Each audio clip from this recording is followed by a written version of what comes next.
Bismillahirrahmanirrahim. Assalamualaikum warahmatullahi wabarakatuh. Alhamdulillahi rabbil alamin. Allahumma salli wa sallim ala sayyidina Muhammadin wa ala alihi wa sahbihi ajma'in. Amma ba'du. Alhamdulillah, pada kesempatan kali ini kita akan melanjutkan kajian kita dari kitab Akhlaqul Banin karya Syekh Omar bin Ahmad Baraja alaihi rahmatullah. Pada kesempatan yang lalu kita sudah bahas tentang budi pekerti yang baik atau seorang anak yang beradab. Pada kesempatan kali ini kita akan masuk bab yang ketiga yang menjelaskan tentang al-waladul waqih atau seorang anak yang akhlaknya tercela atau budi pekertinya tidak baik. Pada bab pertama beliau telah menjelaskan kepada kita seorang anak mulai dari kecil harus berakhlak dengan akhlak yang baik. Dan seorang anak dari kecil sudah seharusnya dia menjauhi akhlak yang tercela. Nah, apa saja akhlak yang tercela? Maka pada bab ketiga ini dijelaskan oleh beliau al-waladul waqih, seorang anak yang tidak terpuji akhlaknya atau akhlaknya tercela, la yata'addabu ma'a walidayhi wa asatidatihi. Seorang anak yang akhlaknya buruk itu tidak beradab kepada kedua orang tuanya dan juga tidak beradab kepada para guru-gurunya. Tidak hormat kepada kedua orang tuanya dan tidak hormat kepada guru-gurunya. Wala yahtarimu man huwa akbaru minhu. Seorang anak yang akhlaknya buruk, dia tidak menghormati siapapun yang lebih tua daripada dirinya. Wala yarhamu man huwa asgharu minhu, dan dia tidak menyayangi siapapun yang lebih kecil daripada dirinya. Wa yakdzibu idza takallama, seorang anak yang akhlaknya buruk berdusta ketika berbicara. Wa yarfa'u sautahu idza dhahika, dan dia mengangkat suaranya ketika tertawa. Wa yuhibbu syatma, seorang anak yang akhlaknya buruk dia suka mencaci maki. Wal kalamal gabih, dan suka mengucap ucapan yang buruk. Wal mukhasamah, dan suka bertikai, suka berkelahi. Wa yastahzi'u bi ghairihi, dan suka mencela orang lain. Wa yatakabbaru alaih, dan sombong di hadapan orang lain. Wa la yastahi ay ya'mala qabihan, dan seorang anak yang akhlaknya buruk dia tidak malu ketika berbuat perbuatan yang buruk.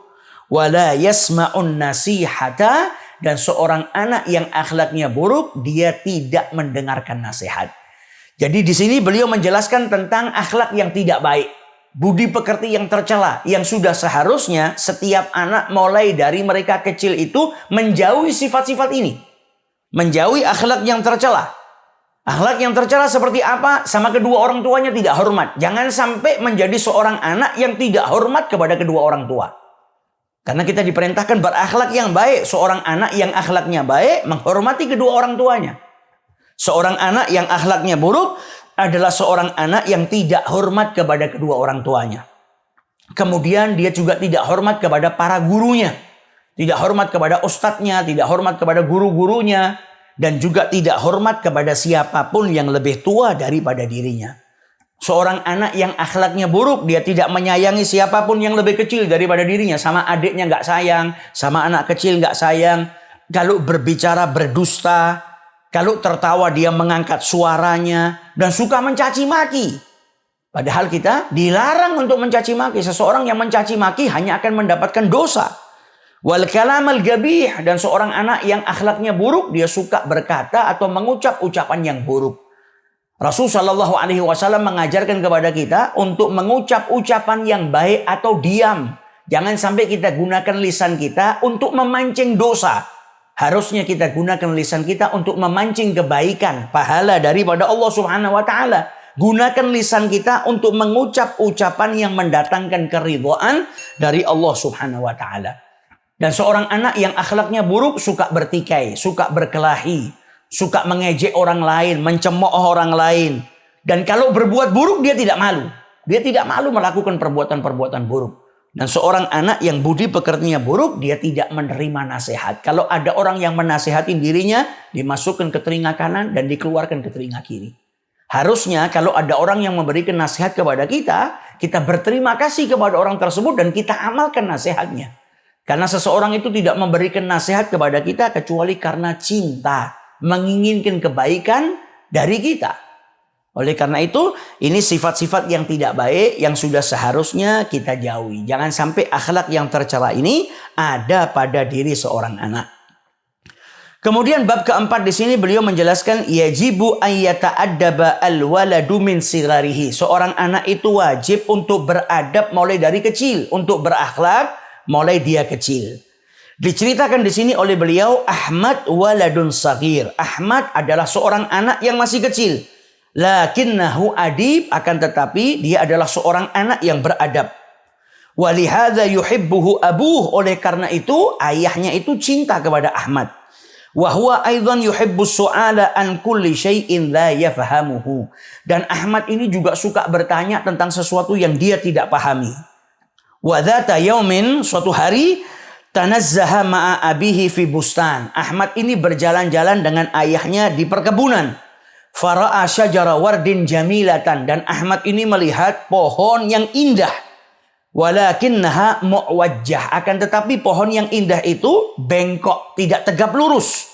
Fagala Ahmad, kemudian Ahmad berkata kepada ayahnya, ma ajmala hadhihi syajarah, sungguh indah pohon ini. Walakin limadza ya abi hiya mu'wajjah, akan tetapi wahai ayahku, kenapa pohon yang indah ini bengkok, tidak tegap, tidak berdiri tegap? Maka sang ayah berkata, li'annal bustaniya lam ya'tani bitakwimiha, karena yang merawat kebun ini tidak memperhatikan pohon ini supaya berdiri dengan tegap, min sigariha, dari mulai pohon ini kecil.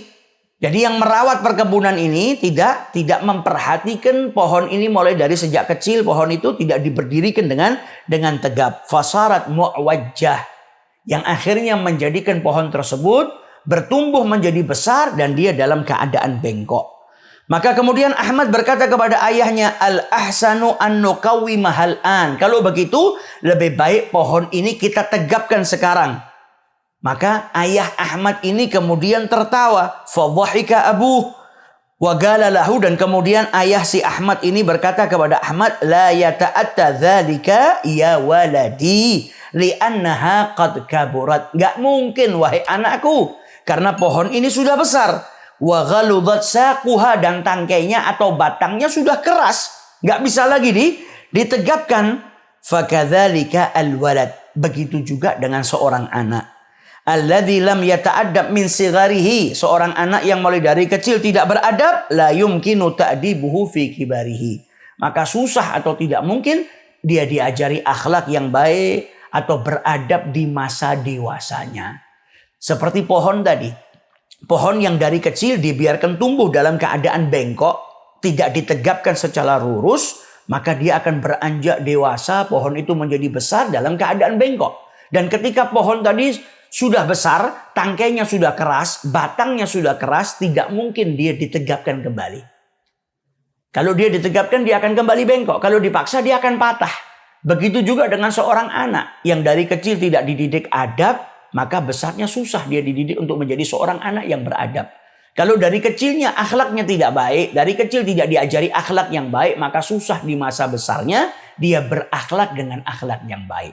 Oleh karena itu, seorang anak mulai dari kecil, dia wajib berakhlak dengan akhlak yang baik. Yang sudah dijelaskan oleh beliau pada bab yang kedua.